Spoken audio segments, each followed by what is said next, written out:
if a goat jumps on a panel, it may not destroy the panel right out, but it could cause breaks in the panel.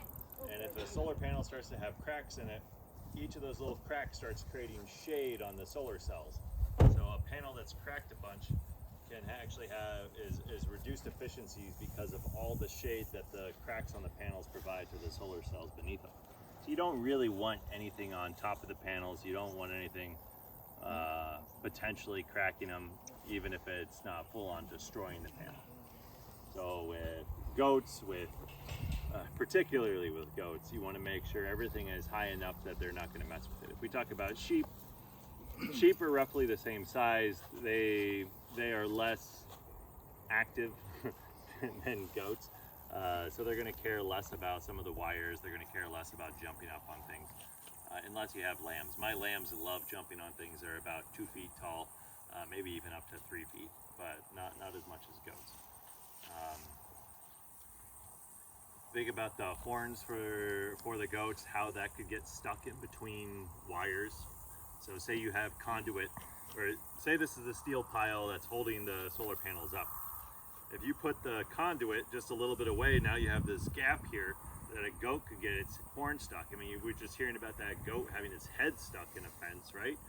Goat could easily get its horn stuck in this, and it could, if it's strong enough, could pull the conduit and cause a break in the wire. I've had friends that were shepherds keeping sheep on a solar array site before, where the wires were hanging loose on the ground, and the sheep would get scared and they would run into it. And when a sheep is scared and it's running into something, it doesn't back up, it just keeps pushing forward. And so my friend lost a number of his sheep to strangulation within a solar array because the wires weren't well managed. That's why keeping things high and tight so that they don't have space to grab onto it, to get their head stuck or anything like that. Otherwise, you have to cut back all their horns. You have to be careful with where they put their hooves. I've had friends that have had goats break their feet when there's just like a little divot next to like a concrete pad, and the goats would like paw on that, and then they would try to jump up from it and would break their hoof. So I think it'd be easy to imagine this field with solar panels on it, and that you could see the potential benefits to these animals. Say it's 20 degrees warmer during the summertime, as to how much the more they would enjoy the shade. And if you remember from that video how we were talking about animals able to reduce their internal temperatures, therefore they're able to eat more. If you have animals that are eating more, that's kind of what you want. You want an animal that's going to put on more weight at the end of the season. You don't want an animal that's heating up throughout the course of the day, so it doesn't eat as much, so it's a little bit skinnier at the end of the year. Or if it's a dairy animal, having stress hormones can spoil the milk, from what I've talked with dairy farmers before. You don't want your animals stressed. The hotter it is, the more stressed your animals are going to get. So adding shade, having a solar array where you have good forage available for them, it's going to be a positive in general. You can also imagine if this land was a solar array, but imagine that they graded the land, so it's just dirt out here.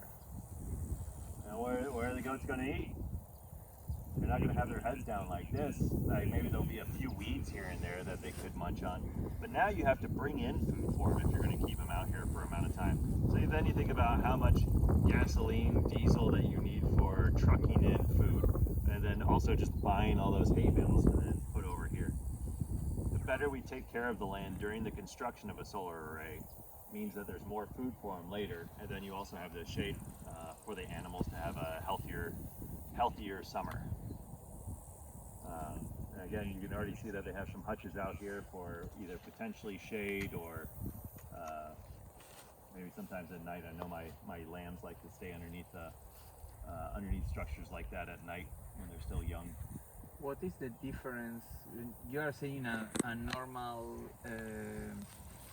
land grading operation for the solar panels, or a more respectful with the soil operation. What difference are between a regular solar operation and what you call more careful operation?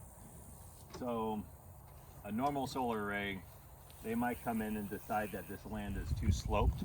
So what they're going to do is grade it all completely flat, so it's easier for their team to get out there and they don't have to buy as expensive racking equipment to hold up the solar panels. But if you grade it, then you compact it down. The enemy of agriculture is compaction.